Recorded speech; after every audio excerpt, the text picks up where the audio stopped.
Hello everyone मु गुनगुन आपण मन को स्वागत करुछि घर का खाना विथ गुनगुन को।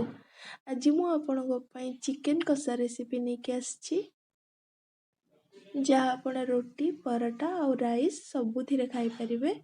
ता पूर्वरु जदि आपण माने मो वीडियो को नुआ करी देखुचंती तेबे मो चैनल को सब्सक्राइब करी दियंतु और ता पाखरे थिबा बेल आइकन को प्रेस करी दियंतु जहाँ द्वारा आपण मो चैनल रिलेटेड वीडियो फास्ट पाई परिबे। तेबे चलंतु मु आज आपनको देखौछि चिकन कसा रेसिपी जहाँ बनैबा बहुत सहज और खाइबा पई बहुत टेस्टी। मु एठी हाफ केजी चिकन को भलो भाबरे धोई कि नै जाईछि। तापर मु सेटा को मैरिनेट करिया पई 1 टीस्पून हल्दी पाउडर दे दोछि, 1 teaspoon Kashmiri red chilli powder दे दोछि, लूण स्वाद अनुसार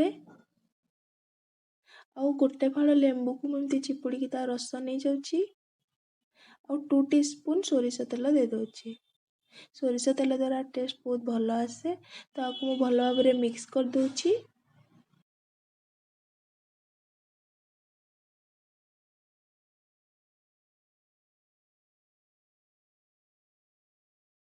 देखंतु चिकन हमर भलो भाबरे मिक्स हो गलानी। एबे हम ताकू मैरिनेट हवा पई कवर करिकी 15-20 मिनिट पर्यंत छाड़ी दबा। तो सही भितरे ए चिकन केसा बनेया पई आउ कोन दरकार चलंतु देखि दबा। तो चिकन कसा बनेया पे ये सब जिनस दरकार। मु एठी 2टा मीडियम साइज रो प्याज को भलो भाबरे चॉप करके नै जाईछि। गोटे बड़ टमाटो को चॉप करके नैछि। मु एठी अदा रसुण सुखिला लंका और प्याज रो पेस्ट बनेया पे ये सब नैछि।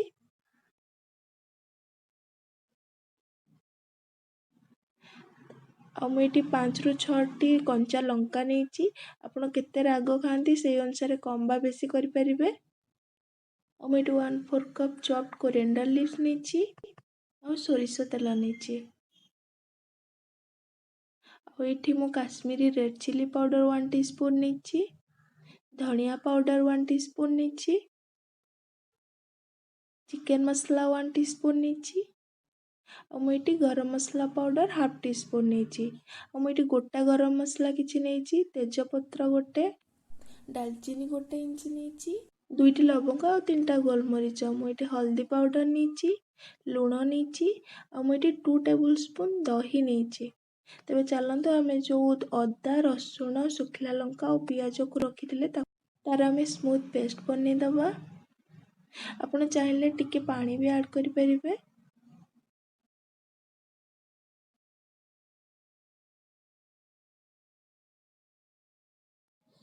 देखंतु पेस्ट रेडी हो जाईछि। एबे आमे चिकन लो कसा बनेबा। तो मु गैस ऑन करके गोटे कड़ाई को गरम कर देछि। कड़ाई टिके गरम होला परे मु सेसरे सोरिष तेल दे दोछि। तापर तेल टिके गरम हेले मु सेतरे से तेजपत्र और जितकी गोटा गरम मसला रखली सेटा को ऐड कर दोछि। आपण चाहिले इतरे गुजराती भी ऐड करि परिबे। तापर मु चिकन कसारे नेचुरल कलर आनिया पे 1 teaspoon Kashmiri red chilli powder और 1 टीस्पून टर्मेरिक पाउडर ऐड कर दोछि और ताको किछि सेकंड पे एम्ति मिक्स कर दोछि। आपण घरे ये प्रोसेस को ट्राई करिवे देखिबे तरकार कलर बहुत भलो आसीबो। और सेई टाइम रे गैस को लो फ्लेम रे ही रखि नाले लंका गुंडा और हल्दी गुंडा पोड़ी जबार चांस अछि। तापर मु जो पियाज को चॉप करके रखली सेटा ऐड कर दोछि और ए टाइम रे गैस रो फ्लेम को मीडियम कर देबे और गैस को टिके लाइट ब्राउन होला पर्यंत फ्राई करिवे। देखंतु प्याज हमर लाइट ब्राउन कलर हो जाइछि। एबे मु सेतरे जो पेस्ट बनै कि रखथिली सेतरो 2 टेबल स्पून ऐड कर दोछि। तो अदा और रसुण रो कंचा स्मेल जिबा पर्यंत मु ताको फ्राई करूछि।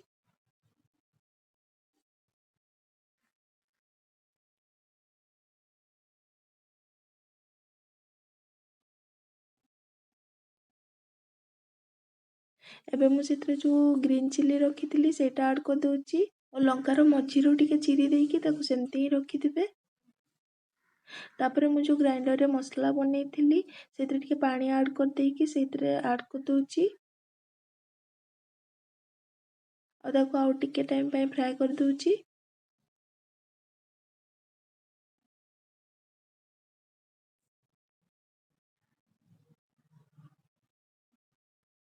ଏବେ ଆମେ ସେଥିରେ ଯେଉଁ ଟମାଟୋକୁ କାଟିକି ରଖିଥିଲେ ସେଇଟା ଆଡ଼୍ କରିଦେଉଛି। ଆଉ ଟମାଟୋଟା ଜଲ୍ଦି ଟିକେ ସଫ୍ଟ ହେଇଯିବା ପାଇଁ ମୁଁ ସେଥିରେ ଲୁଣ ଆଡ଼୍ କରିଦେଉଛି। ଏଇ ଟାଇମ୍ରେ ଆପଣଙ୍କୁ ଯେତିକି ଲୁଣ ଦରକାର ସେଇ ଅନୁସାରେ ଆଡ଼୍ କରିପାରିବେ, ନହେଲେ ପରେ ଆପଣ ବି ଆଡ଼ଜଷ୍ଟ କରିପାରିବେ।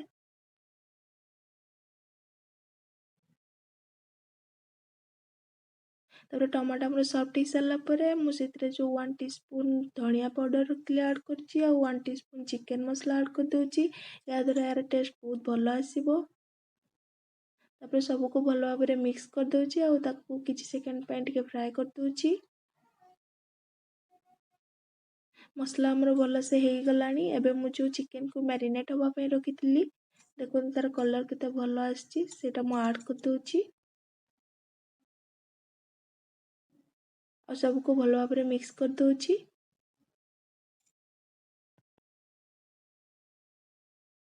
ମସଲା ଆଉ ଚିକେନକୁ ଭଲ ଭାବରେ ମିକ୍ସ କରିସାରିଲା ପରେ ମୁଁ ତାକୁ କଭର୍ କରିକି 20 ମିନିଟ୍ ପର୍ଯ୍ୟନ୍ତ ମିଡ଼ିୟମ୍ ଫ୍ଲେମ୍ରେ ହେବା ପାଇଁ ଦେବି,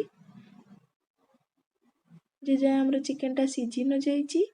ତ ଆପଣ ମଝିରେ ମଝିରେ ଏମିତି ଢାଙ୍କଣା ଖୋଲିକି ଟିକେ ଗୋଳଉଥିବେ, ନହେଲେ ଲାଗିଯିବାର ଚାନ୍ସ ଅଛି।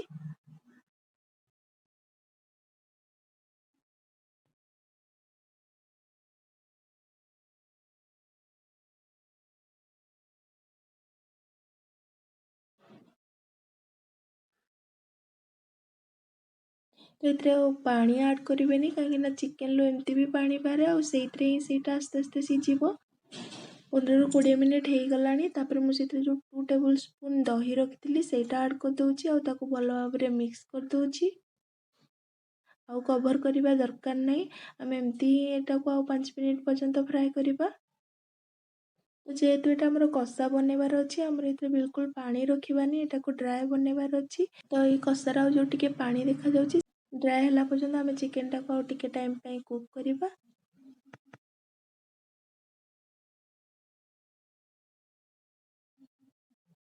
ଦେଖନ୍ତୁ ଚିକେନ ଆମର ପୁରା କଷି ହେଇଗଲାଣି। ଏବେ ମୁଁ ସେଥିରେ ଯେଉଁ 1/2 ଟିସ୍ପୁନ୍ ଗରମ ମସଲା ପାଉଡ଼ର ରଖିଥିଲି ସେଇଟା ଆଡ଼୍ କରିଦେଉଛି, ଆଉ ଯେଉଁ ଧନିଆ ପତ୍ରକୁ ଚପ୍ କରିକି ରଖିଥିଲି ସେଇଟା ଆଡ଼୍ କରିଦେଉଛି, ଆଉ ତାକୁ ଭଲ ଭାବରେ ମିକ୍ସ କରିଦେଉଛି। ତାକୁ ଆମେ ଆଉ ବେଶୀ କୁକ୍ କରିବାନି, ଜଷ୍ଟ କିଛି ସେକେଣ୍ଡ କୁକ୍ କଲା ପରେ ଗ୍ୟାସ୍ର ଫ୍ଲେମ୍କୁ ଅଫ୍ କରିଦେବା। ଆମର ଚିକେନ କଷା ରେଡ଼ି ହେଇଯାଇଛି। ଏବେ ଆମେ ତାକୁ ସର୍ଭିଂ ପ୍ଲେଟ୍କୁ ବାହାର କରିଦେବା ଆଉ ଗରମ ଗରମ ସର୍ଭ କରିବା। ଯଦି ଆପଣମାନଙ୍କୁ ମୋର ଏଇ ଟେଷ୍ଟି ଚିକେନ କଷା ରେସିପି ଭଲ ଲାଗିଛି, ତେବେ ମୋ ଭିଡ଼ିଓକୁ ନିଶ୍ଚୟ ଲାଇକ୍ କରନ୍ତୁ, ଆଉ ସେୟାର ଆଉ ସବସ୍କ୍ରାଇବ୍ କରିବାକୁ ବି ବିଲକୁଲ ଭୁଲନ୍ତୁନି। Thanks for watching.